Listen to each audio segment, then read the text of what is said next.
How's it going? I am Rupert Holloway, founder of Conker Spirit, Dorset's first gin distillery. So about 4 years ago, I lose track now, but about my last day as a miserable quantity surveyor was about April 14.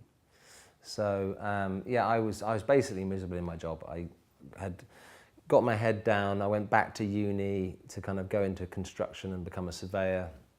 I did about 7 years, going from sort of junior right the way through to senior surveyor and getting qualified, RICS qualified, and that was great. But came out the other side of my training and was just like, actually, am I really going to do this forever? And like, saw people higher up the chain than me, even more miserable than me, and I thought, do you know what? I've got to find something, do what I always wanted to do, which is kind of run my own thing, do my own thing. I thought it would be in the field I was trained in, but actually, it just wasn't making me smile. So yeah, and then after about 3 or 4 months of really hunting for ideas, landed on the idea of a distillery in Dorset that made amazing spirits.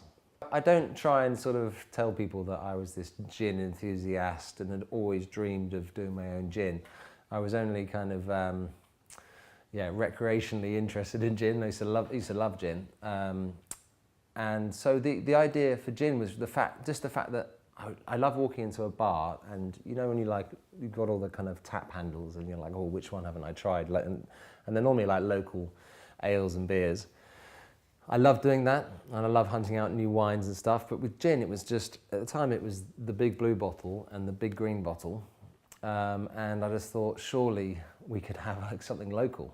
Like surely that's why I was so convinced by the business idea, because I thought surely these hotels and bars and restaurants across the whole of Bournemouth and Dorset would just like bite my hand off for something that's made just down the road with local botanics, etc. So that was the moment. That was the kind of, if I don't do it, someone else will moment, and that's quite powerful. Like when you get that, because you think, right, now it's a race. It's a race to launch it, to leave my job immediately, kind of thing. Brilliant. And was it an easy start, or like how do you start going into gin? Like, what was the process? Yeah, it's I always say to people so it took a whole year. So I left my day job in April 14, and we didn't sell a bottle until April 15. So there's a whole year of building, taking a lease out on this very building, fitting out the distillery, buying the stills, all to get the HMRC to get us licensed. So it was all at risk. They kind of say this thing where we want to see a distillery that we can license, but don't take out a lease on a building. And they're thinking, how do you do that? So you have to take a leap. You have to take a massive leap. You know, and I say to people, if I sort of one day thought, oh, I'm going to launch a Dorset chocolate company, you could have the idea, create a brand, create a recipe, maybe get food hygiene down to tick you off, but within weeks you could be selling chocolate at a local fair or something. But with spirits, it took a whole year. So although from day one I was going to like local food and drink festivals, and people were going, I love it, please, I'd love a bottle, please. And I said, no, you can't. You have to wait. And that wait for some people was over a year. Yeah, so I was literally getting emails off restaurants saying, you said this would be out. When is it out? You know, we've got customers asking for it. And so that was a really fortunate position to get ourselves in just through sampling. But yeah, we couldn't sell it. So it was quite a painful year. Yeah. How did you go about raising those funds? Like, how did you like build up that capital and get to this? Yeah, I did start with no money, so I didn't have any savings. I'd only really just been like in a proper job to just get to the point where I was like in the black and kind of like starting to be an adult with money. If that makes sense. And then I left my job. so I just was like, I kind of repeated the mantra, there's always money for good ideas. There really is. So if you've got an idea, someone will give you the money. If it's a loan, a bank, or you've got to give away a percentage of your company. So I thought, whatever happens, even if I have to give away half the company, I'll make this work. So there was about 3 months where 3 or 4 months where I was still employed as a surveyor and just piled my wage into it. I sold my car, which raised about 6.5 grand. And then I basically got a loan from like a startup loan, which is a government funded loan, really good, quite affordable loan for startups. That was 10,000. And then I got a grant off the Dorset Growth Hub for another 10,000. Again, like just giving you money to create jobs on the basis of creating 2 or 3 jobs over 2 years. And we actually sort of doubled that really. We did about sort of 5 or 6 in the first 18 months. But that meant really working hard on business plans and forecasts, because you have to convince someone else that your business is viable. When you don't have any money, you can't just go. You've got to demonstrate to someone that you've got a business before they'll give you money. So I do say to people, actually, I think, although it'd be lovely to have 100k in your pocket to start a new company, the reality is, if you've got that money in your pocket, you don't have to validate to anyone else, and you just go out and you can just spend, and you're less frugal. You don't have to demonstrate your business to other people. So I think having no money, although it's a bit of a chore and it's a harder start, it means it's a much more stable start, and you start off on a footing of kind of being economical with your money and like validating what you're doing, because you can get in your own head and think you're amazing, basically. It's sometimes good to have someone else to tell you where you're going wrong. What about the gin making process? Oh yeah, do you yeah. most enjoy? Yeah, it is an amazing thing. Like when I first started, I kind of coined this phrase, Dorset Dry Gin, and then I kind of thought, right, I have to now set out to make it and create this drink. And so I think the best thing about it is that creative freedom, and it's like exploring flavours, taking a classic like a London Dry, which is kind of proper gin and tonic, juniper-led spirit, and not leaving that too much, so not becoming like a flavoured gin. So I took that foundation, just started playing with local botanicals. So what grows in the county, what can we forage that really adds something to the gin. So it's not just in there so we can put it on our marketing materials, like, it contains 50 botanicals from the local cliff tops. They all had to do like specific jobs. So yeah, gorse flower, elderberries, marsh samphire. So it was that they were all brought in onto a classic sort of base recipe. And this was all in my kitchen. Literally, I'd come home from work as a surveyor, tear off the shirt and tie, and just literally a little 1.5 litre pot still, making not even a bottle actually at a time. So the recipe's tiny. You're dealing with like 0.02 of a gram on certain things. But then the smallest alteration to that recipe just completely changes the gin. So it's a very delicate and precise to get a gin that's really well balanced. So I quite enjoyed that, and it was very because I did a biology degree originally, so it kind of got back to my whole experiment book. Day one, this is what I did. This is what I thought it'd taste like. Then moving on, and so yeah, that was really good. And we're doing the same now with the coffee liqueur. That was, the coffee liqueur was a completely no one else was doing that in the UK.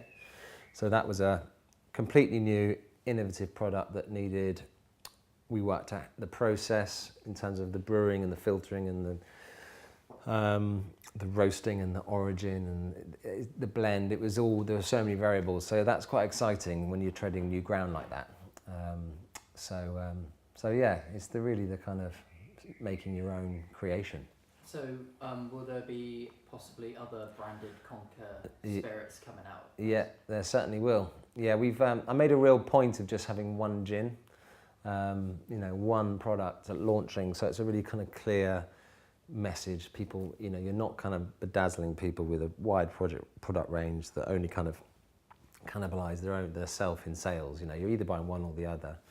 And because the Dorset Dry is really versatile, we just stuck to our guns and said, you don't need a distiller's or bartender's cut, because this is great in a martini and it's great in a G&T and it's great in a Negroni. But now it's time for exploring gins further. So we're doing we've got some imminent products, which, we're deviating our gin range a little bit, but not just some flavoured gin. It's something meaningful and interesting. Something with a purpose. Purpose is exactly right. That's it. Yeah. Brilliant. Okay, so just going to go a little bit to your past. Could you tell us, was there anything from your childhood or how your parents raised you, perhaps, that maybe influenced you to actually take that leap? Yeah. What were you like as a child? Yeah. Really, I think from day one I've been really like observant, very practical. Like my dad like built cars in his garage, and I literally stood there and just watched from like an early age. And so, you know, I often think like taking on a project like this involves a lot of being, you know, DIY basically, and kind of engineering and thinking, oh, we can get around it, we can build this. You know, I often think if you didn't have that, it'd be a really expensive thing to do, because you'd constantly be getting in people who'd be like, cost you, you know. But no, my parents were like really traditional, like GCSEs, A levels, university. That was the thing, and that's really good. So there wasn't a drive to be entrepreneurial. I hate the word, but yeah, entrepreneurial. But that said, my dad, although he's not some big shot entrepreneur, he's been entrepreneurial all the time. He's always had his own businesses. And like swapped on a heartbeat what he was doing, and it's only now, like looking back, that I see him doing that, and didn't really notice it before. And that's now actually what I tell people to be like, is actually don't feel like too heavily invested in what you're currently doing. Don't feel like you owe it to you or yourself or your parents or your peer group to continue on a ladder you're already climbing. Do what you love, and if you do what you love, you'll succeed. And that was a real mindset change. But yeah, so I think Dad taught me that in a really kind of passive, non-direct way that I only really saw looking back. If that makes sense? Yeah, that's brilliant. That's a good answer. Were you quite active? Were you really sporty or really anti-sport? Were you like indoors, introverted, extroverted? Pretty active. Like to participate in sport, but never the golden boy. I reckon is a good way of putting it. Possibly picked for the team, but not first. Really, to be honest, for me, I'd spend, as soon as the summer was here, I was on the beach, and I would just disappear for like the whole summer down Haingsbury Head, Mudford Beach, beach huts, and just disappear. And so now that's a massive part of my life and my little family's life. So yeah, for me it's about being in the water, like surfing, windsurfing, and now having kind of gone away to uni, worked in Southampton every day, which kind of took an hour commute. I've built a career for myself and a business and jobs for other people, right where I live. Like I live 50 seconds down the road. The sea is a 10-minute walk away. So for me, that's what's important. And do you feel like you have quite a lot of responsibility over the people who are working under you? Is it almost like another family? Yeah, being an employer is something that takes a little getting used to, actually. You feel quite responsible for their lives, you know, what they earn and how happy they are. So any kind of glint of, you know, overworked, tired, stressed, unhappy, and it kind of feels like a big burden on me to put that right. And it's funny because you go into running your own business on the basis of giving yourself the career you want. Like you go in to create a life for yourself based on your passion and you know, creating a product and a brand like Conker. And then 3 years down the line, your actual main job is employing, paying people's wages, keeping people happy, doing payroll and holiday forms. And so it's something you don't foresee when you start. And it's really tough. However, you know, there's a lot of pride in that. You know, there's 9 people involved, including me, that Conker provides a life for, and I should be quite proud of that. I guess it's pretty cool. What were you like in school? School for me, I was pretty studious. I was quite, I worked hard. I was particularly good in like science and like design and technology and art and stuff. I think at school, I really enjoyed school. So school for me, like my GCSEs, I went to Highcliffe Comprehensive, And those are really happy years for me, which I think is quite good. You hear a lot of people who just hated school and had a horrific time. And I kind of worked hard and like played hard as well and had a lot of friends, and it was really good. After Highcliffe, I've always wanted to kind of not follow the crowd on things, and like I ended up, a lot of my school went to all the same college, and I just went a completely different area, and I don't regret it, because you shouldn't regret anything, but I should have just relaxed a bit. Like I was always looking to kind of, I went and did biology at uni rather than art, or did more maybe technology, which is where my real kind of talents lie. I went and did biology because I thought it would be a better degree to get. So I was always thinking about like my CV, I guess, rather than like what made me happy. So I think if I was to have said to myself, right, if I could talk to my 17-year-old self, it would just be, just relax, chill out, do what you enjoy, and the success will follow. It's not about getting what's perceived from the outside in as a good degree. It's about pursuing what you enjoy. Otherwise, I didn't have a career in biology, and I didn't have a career in construction because it didn't light my fire. So unless you pursue your fire, you're doomed, basically. So that's what I would say. That's what I'd say to my schoolboy self. It's just the school system, isn't it? It's like, in a way, like the school system looking after itself in the sense, because it tells you the most important thing is your grades, and the most important thing is higher education. But, it's a bit of a biased view, isn't it, really? What they should be saying is, the most important thing is doing what you love, because you'll have a long, successful career in it. But that doesn't get drilled home. It might get drilled home now, but when I was in school 15 years ago, it was all about the careers advisor and the CV and the university, and not so much the vocational stuff. What's been the biggest challenge so far, would you say? Especially in that first year, second year. Yeah. Really felt that time. The biggest challenge is it's really hard to pick out one, to be honest. And that's either because it's you have to have a really selective memory when you run a business, and have rose-tinted glasses and not remember the pain. I think it's a bit of that, and I also think it's a bit of that. It is genuinely all hard. Like this morning for me was really hard because I had back-to-back meetings and lots of stuff going on, and I think it is generally all hard because you have to lean in. It's a bit of an uphill struggle, but there's a few things that have happened. Like our first distillery fell through, so I fitted out this off a friend. I was sort of leasing some space off him, but it just fell through, and I spent 3 weeks fitting it out. That was pretty tough. But then within 10 minutes, I had found this place on Gumtree.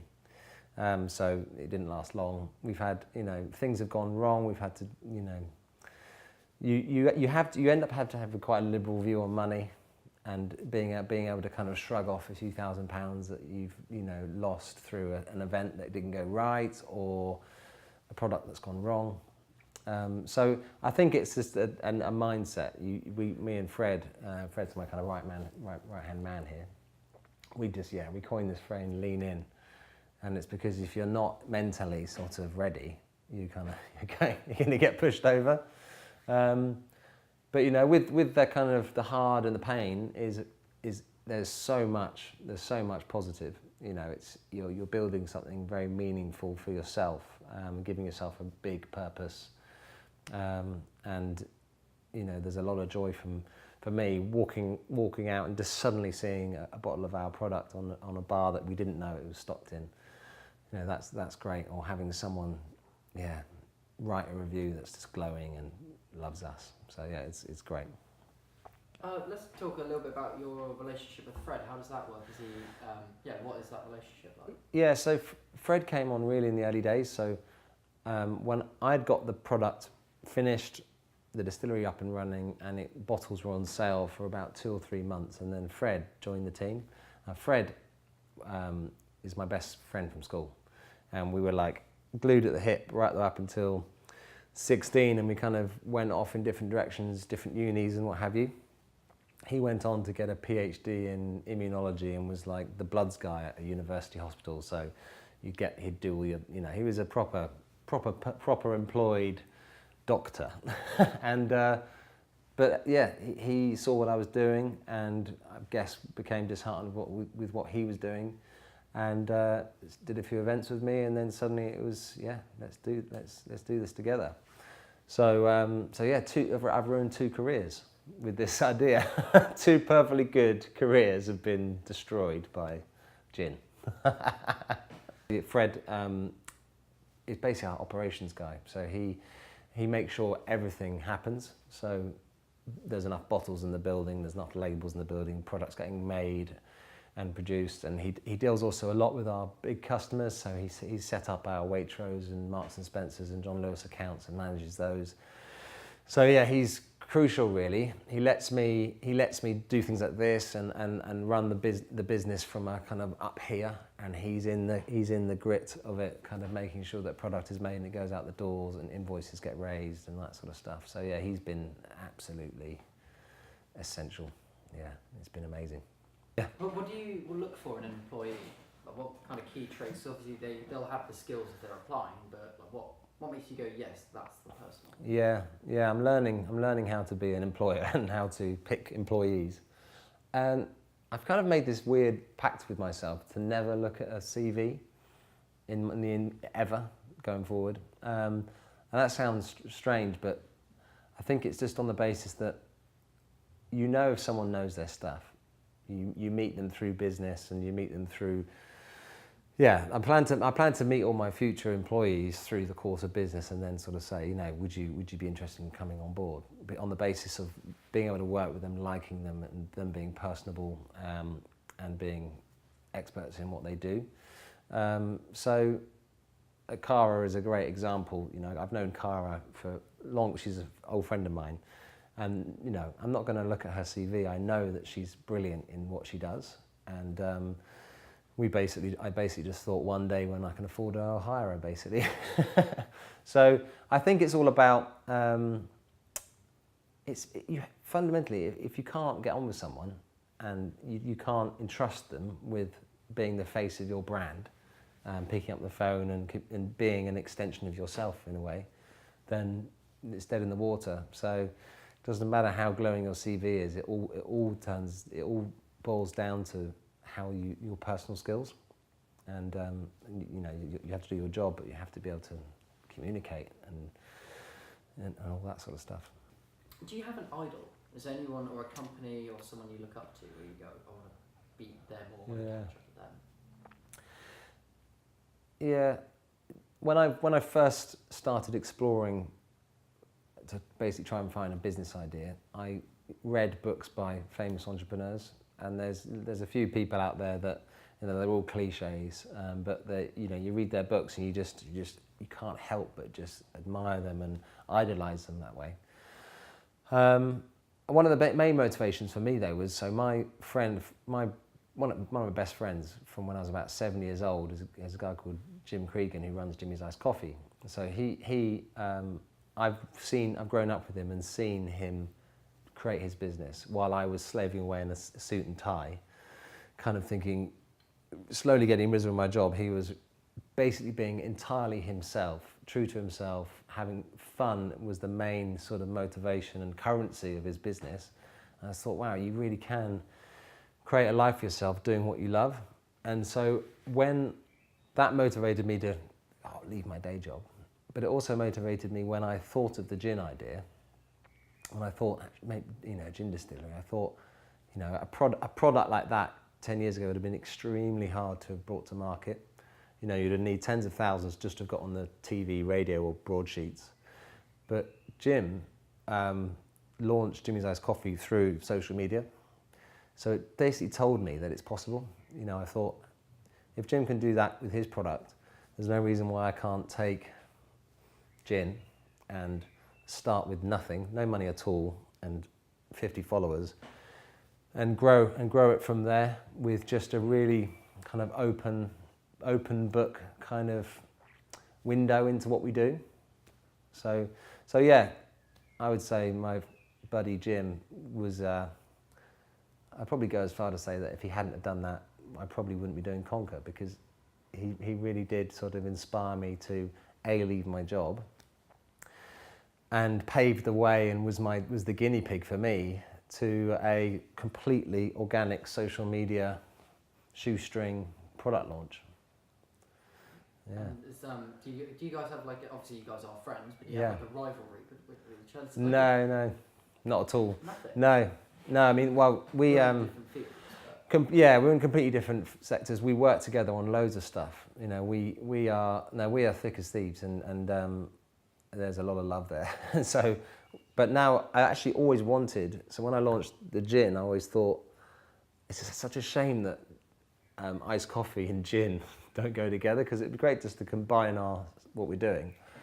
And then I had the idea for the coffee liqueur, and he uses it now in all his events for White Russians and stuff like that. So we now have two products which we can both promote each other, and that's a lot of fun. So yeah, no, definitely no rivalry. In fact, I think Jim absolutely loves what I'm doing and loves the fact that I'm doing it, because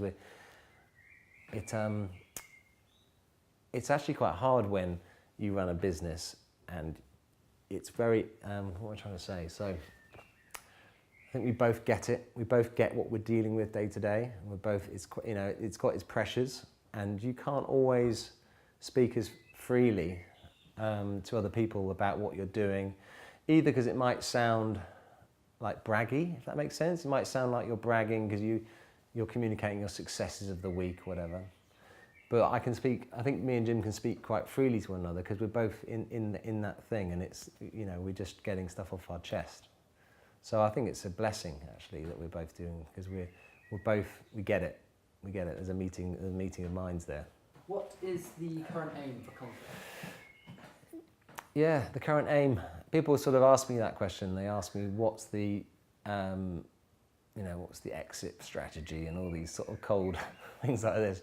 I don't really work towards a future target like selling the company or achieving a certain amount of bottles or revenue.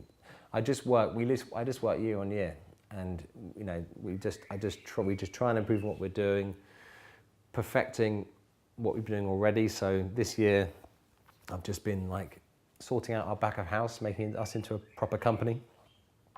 Up until now, it's just been firefighting. We've just been, paper's been everywhere, and we've been learning how to run a business. And now we've got an office manager, and we've got a proper system in place, computerized systems in place for our marketing and customer information, all that sort of stuff. Really boring and dry, but it makes us a more efficient machine.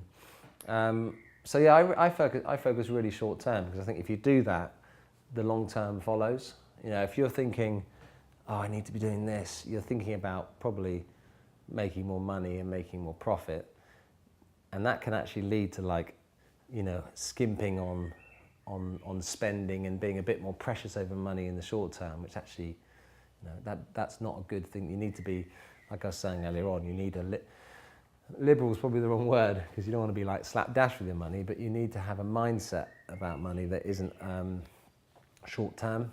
So you need to be able to gamble, you need to be able to take risks, you need to be able to lose a bit.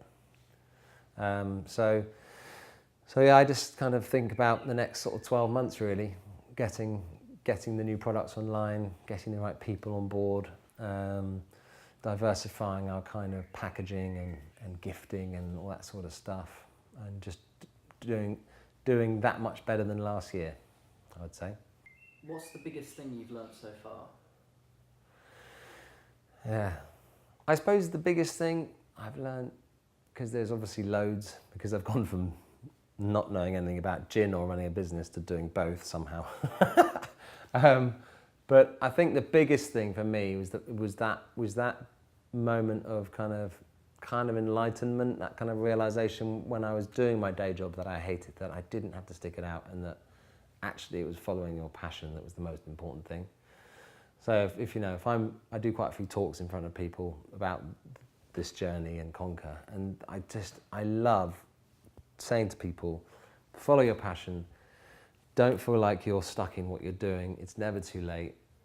also, there'll never be a right time. Don't delay. Just take the leap. You know, you'll never be like, oh, this is the perfect position now to leave my job. I'm perfectly set up to launch my own company. That never comes. So it's that inspiring people to do their own thing. So yeah, the lesson I'm most thankful for is letting go of this kind of like commitment to a career I've got into. Letting go of your attitude to money, so you think more long term rather than like, I must be paid this on every month because I've got to survive. You let go of that, you feel a bit more sort of awakened by it and free to make longer term decisions. Yeah, and wherever I can, I just sort of preach that to people who are perhaps thinking about doing the same thing or have a niggle that they might not be doing what they love. Yeah, so when I was miserable in my work and coming home, grumbling in the morning, putting on a tie, and then coming home grumbly, Emily, really did kind of get out of me that I was unhappy. And she actually said to me, right, if you're unhappy and you want to do your own thing, I was about 28, I think, and she said, by the time you're 30, you would have handed in your notice and left your work. And I just laughed. I said, that's crazy. This is not going to happen in that time. But it did. It completely did. And by the time my 30th birthday, so I think it was about a year, so I think I was almost 29 when that was said, I had handed in my notice. And so in that, she was a great inspiration to basically saying, I'll support you, and sort of, again, saying to me, it's the most important thing is your happiness. So I would text her these business ideas that would swiftly get knocked back as ridiculous or something. Because once you start reading about creativity and innovation and stuff, the ideas start flowing. They're crazy and they come from every angle. You just question everything. Why does that do that? Why does a toilet seat do that? Why can't you just do that? It's like inventing things. And then I told her about the gin. It grew on us. And she said, we'll give it 2 years. We'll give it 2 years on her teaching wage, and we'll go for it. And it's been really hard. It's tested us. It's there are tears. It's stressful. It's pressure, but we've just been completely solid. And now she's left her. We've had 2 kids since. We've got a mortgage since. She's left her day job to be, 2 days a week at home with the kids and 3 days a week here doing, she does all the HR and the books, and she liaises with our solicitors, and she's just the kind of general sort of pulls it all together and makes folders of paperwork rather than piles of paperwork. But yeah, it wouldn't have happened without her, that's for sure. And so yeah, she may not be in front of the camera, but basically she's just behind, yeah. You have to lean on that quite a lot. Yeah, it's hard. That's another thing. Your home life and your house needs to be in good form, it needs to be together. If that crumbles away, running a business like this would be really hard. So being an entrepreneur or a business owner, it requires, all the kind of everything to be in place, happy home, happy home life. I've had a couple of kids, which has been really stressful and tiring, and it makes Monday mornings even harder. So I'm very grateful for her support and her understanding over late nights and not being away all weekend at events and all that sort of stuff. So yeah, she deserves a medal or a bottle of gin. Or a vat. Yeah, a vat of gin.